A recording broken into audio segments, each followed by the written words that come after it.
Once again, Team Cyprian, Team Morara, Team Kenya, welcome again to my channel. I'm super excited. The support you are giving me, it means a lot, a lot, a lot. As I told you, I will be giving you, or I will be updating you the trending news. So, waking up today, yesterday kulikuwa na event ya Tony Young, yes, is a musician from Central, ambapo kulikuwa na watu wengi sana walikuwa wameenda in that function, ni wabunge, waheshimiwa karibu wengi, kuna waheshimiwa kadhaa walienda. Now, guys, the other day, I did a video nikawambia kwamba Kenya itakuwa si Kenya tena. People are just waiting, wasikie kwamba Rigathi Gachagua ameondolewa kiti kabisa. Unajua, hiyo ndio kitu watu wanangojea.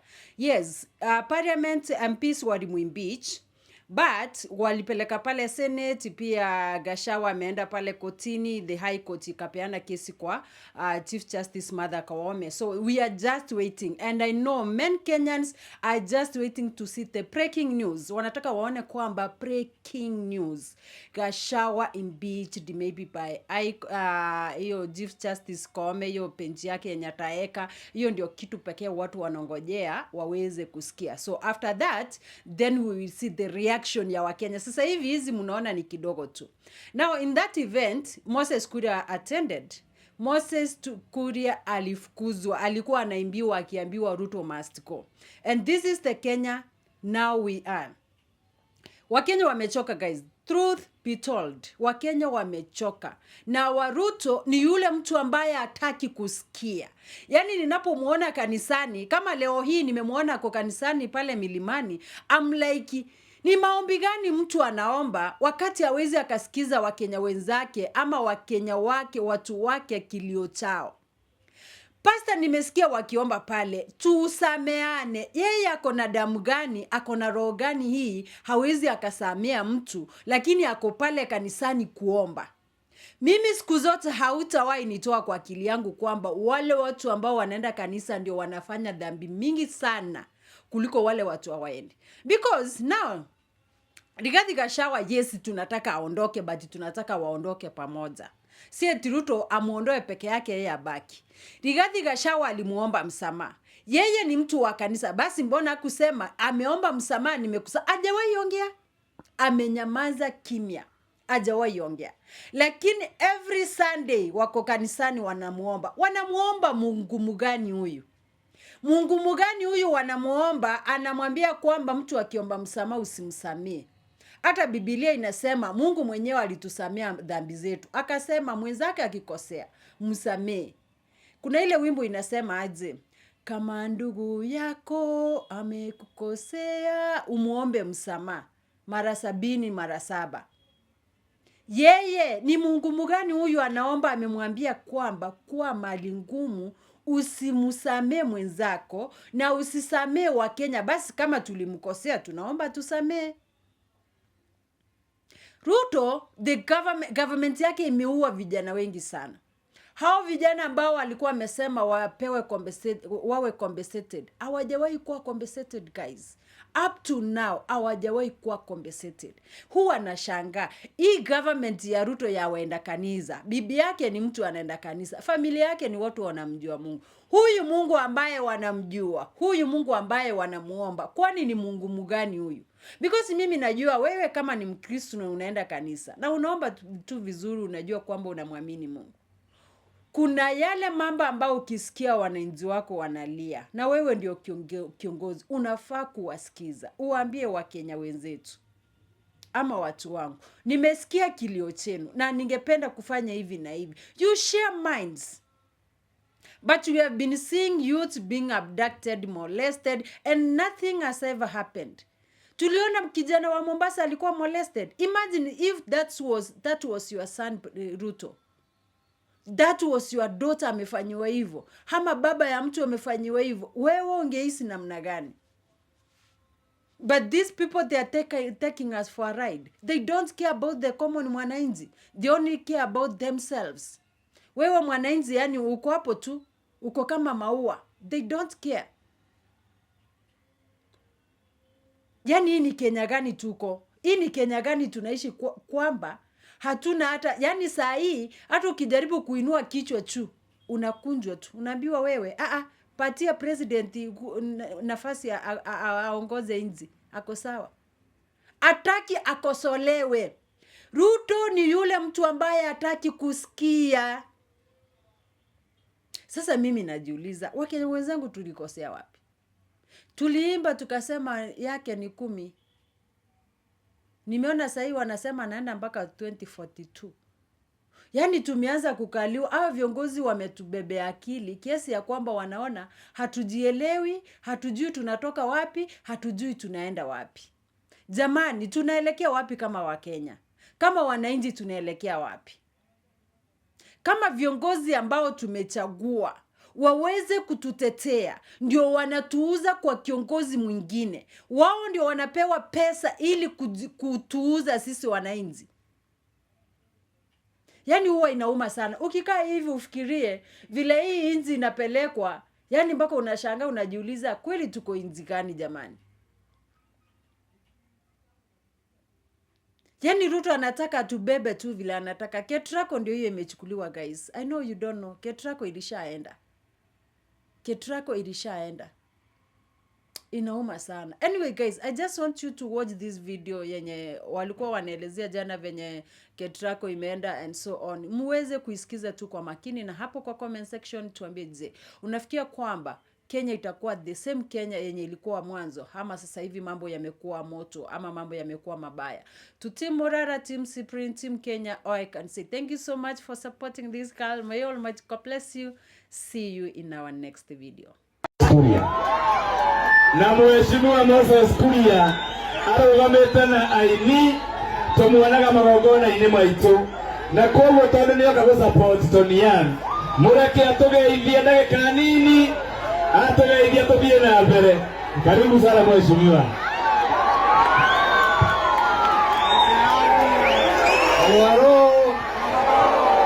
Halo. Nĩtũmũrega. Mũrekuo.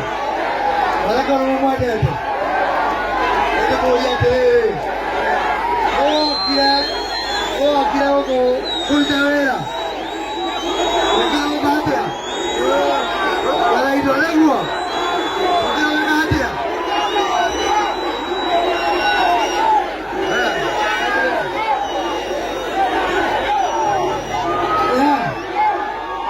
Mũrugore waku ũthiĩ na mbere na kũina na gũkenia Jesu, nĩguo tũrĩ happy ũkeire mũre gĩetereire atĩrĩrĩ ũthikĩrĩrie nĩngwenda gũkĩra gũkũ kũ happy tondũ wa rĩrĩ nĩguo kuona ũrĩa ahonoki marĩkaga. Kwanza unajua mimi mwenyewe mara nyingine hata mkiniita waziri huwa hata siamini. Wallahi AJ, wacha nikupe story. Nikiitwa waziri kwa usigeuke haraka. Nasema mimi bado ninalala nini? Ama nishamka? Manake mimi ni waziri wa RUTO ama muelewi? Mimi ni waziri wa William Samuel Ruto. Wewe naambie wewe na wewe unafikiria mimi nitakuwa waziri wa RUTO? Alhamdulillah.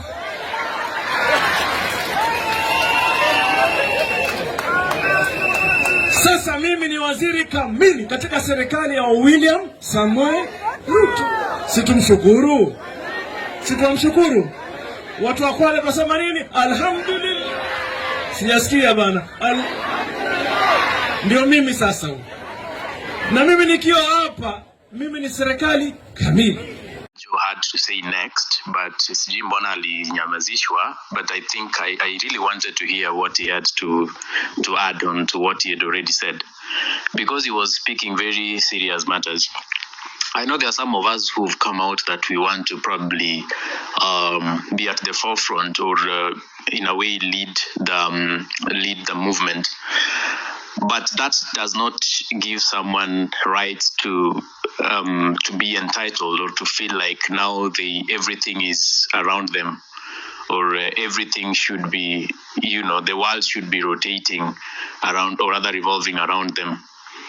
I keep my and I've kept talking about this. I've kept saying we have a movement that can only win if it remains a movement. Of course, we know everything is going to be turned into political structure, political party, and I've seen Declan talk about your structure so much. He so much desires a structure that he fears that should we lose someone who has made effort in bringing a structure, then we shall be losing that structure. I can tell you for a fact, Declan, even if right now I went down, or if Morara went down, or KOT went down, or Wanyama went down, we are going to have structures, because I have been able to have conversations with so many people in these spaces. By the way, Wanyama was to call you. I will call you. I think I'll call you tomorrow. My week has been quite busy. But I can tell you I've had conversations with these people. These people have very great plans for the movement. Just that sometimes everyone takes their time to start something, or people's timings are very different. So if I decided that I'm starting, say, tomorrow to do a certain program or project that I've so much, longed to do, that doesn't mean that now that is the only thing to be done. Maybe Wanyama had another program, or maybe Declan had another program that they are supposed to start, say, on Monday or in another 1 month. That is also going to add onto the movement. So I want to say that it's important. It's very, very important that we celebrate people who are trying to make effort in keeping the movement alive and in bringing people together to strengthen the movement. But we should also be very keen to notice certain things that would probably lead to the death or the fall of a movement. So, number one, I would advise that let us not make this feel like we are making the movement to be around one person or a certain people. Let everyone contribute what they can to the movement. And I continue saying this even in our meetings, that let not this look like it's about a person. Let this be a movement. It is way better as a movement. It is way better as a team. And we can easily win that way than when we are looking at one person to be able to make decisions, or to be able to make to decide for us to now follow through. I know at the very end we must have a leader. We will. And again, maybe we already have leaders, but let us not make this look like we have only one particular person that should make certain decision before all of us now start doing the same. Another thing, I cannot be in every space. KOT, Kenyan Voice, Musioka cannot be in every space, and they cannot do everything. Morara cannot do everything and anything. If you see that someone is focusing on one thing and there is another sector of civic education that is missing, please pick it up. Do the much you can. Do the much you can. I can tell you, if all of us were to come together, and because one thing I realized is that we have very, very, very, very many talents that we might lose. That if we all are together, it means tukienda mahali pamoja, we shall be visiting that one place, all of us. And if it is a speech to be delivered, all of us will be speaking about almost the same thing at the same place. But if we had 10 different people in this group going to 10 different places with 10 different groups, they would deliver 10 different ideas to 10 different groups of people or 10 different regions in Kenya, and they would probably, if it's about visiting projects or uncompleted projects or stalled projects, they will visit 10 different projects. You can imagine what I'm talking about. Basically, what I'm saying... So what I'm saying is this. Let everyone do the much they can in whichever space they are in. But even as that is being done, let us form structures. And I can tell you we are working on structures. And anyone who wants to be part of developing of such structures, you are very, very much welcome. Just that I know people have been shouting along, X, these spaces of X and all, and saying, you guys need to work together. Can you call so and so? Let me tell you, calling them can just do so much. It is upon someone has a conviction that they really want to deliver through that which you're doing, or through that channel, or through that structure, that you can convince them to work within that structure. Otherwise, you trying to look for people, some of them will tell you, mbona unanitafuta, ama watu wengine watajiona sukari. You understand? I know there are people whom we've tried to reach out to, na wanajiona sukari, they're like, kumbe I'm that important. You understand? As in human nature. At the same time, unapata reach out in very very like with clean heart, just in high spirits. Oh yeah, come, we do this because I can see you are doing very great in this sector. Can you come? We see how we can marry this together to do something together. But then mtu atakupeleka round and round and round. So some of these things we don't actually expose, that we have invited some people. But if we were to expose, or if I were to expose the people that I've probably reached out to, you would be surprised. Kumbe, it's not that we don't want to work with other people. It's just that, look, kuna watu bado hawako ready ku fit into a structure. Finally, I know nilipewa 3 minutes. Finally, we have a lot to do. And we don't have time for banters and sideshows. We have a lot to do. We don't have time for banters and sideshows. If you feel someone is not doing something right or in the best way as you could, let them know.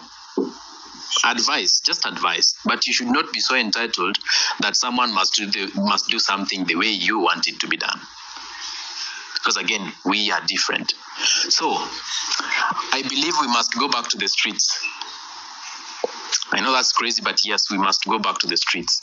Because we have, bana tuko na vitu zinafanyika, mimi leo nimekasirika sana. Actually, I was recording some video, but nikaitwa to do something else that I didn't complete. But yes, nimekasirika sana that Ketrako now has signed a deal with Adani. That means basically Wandai and RUTO are trying to tell us that we cannot maintain our own energy sector or electricity sector. Very soon utasikia pia ile kesi ya JKIA imeisha na Adani inaenda. JKIA inaenda. Utasikia hata Mombasa Port of Mombasa inaenda. And you are here wondering what is happening. These things are happening because we are busy fighting each other. We are busy discussing Gachagua impeachment, which does not even concern us. That is a political game those guys are playing. It doesn't concern us in any way. Let them fight. Let them do their things. But let us not get so much into the agenda that we forget that there is a bigger war we should be fighting. And the bigger war is to protect our industries, to protect our to protect our country basically, and to protect our people. We have a bigger war to fight, and all of us should be part of that war. All of us should in one way or another contribute to that war. It doesn't matter if you can't be on the ground. By the Mimi, I don't blame you. If you can come to contribute on X, because hapa kwa X ama kwa TikTok ndio sometimes we get ideas that we are going to use on the ground for those of us who are able to get to the ground. Not everyone can get to the ground, but there comes a time that at least we will sacrifice 1 or 2 days in a week to get to the ground. We must go back to the streets. And I would encourage wale watu wanatengenezanga posters and all, let us start coalescing, and let us start agitating for something in that line. I believe ile pressure tuliweka watu in June, if we continue with that pressure, hatutaona hizi ujinga ndogo ndogo zenye tunaona saa hizi. Things are just happening with before your eyes. It's like someone is telling you, bana mimi ni president, utadu. What will you do? There's nothing you can do. I don't want us to be helpless citizens. We can't be helpless. We can't be helpless. And it pains so much when it feels like you are helpless. It pains so much. Guys, Thank you so much for listening to me, and thank you for always standing up to these spaces to contribute to conversations that are growing Kenya. God bless you. Wanyama.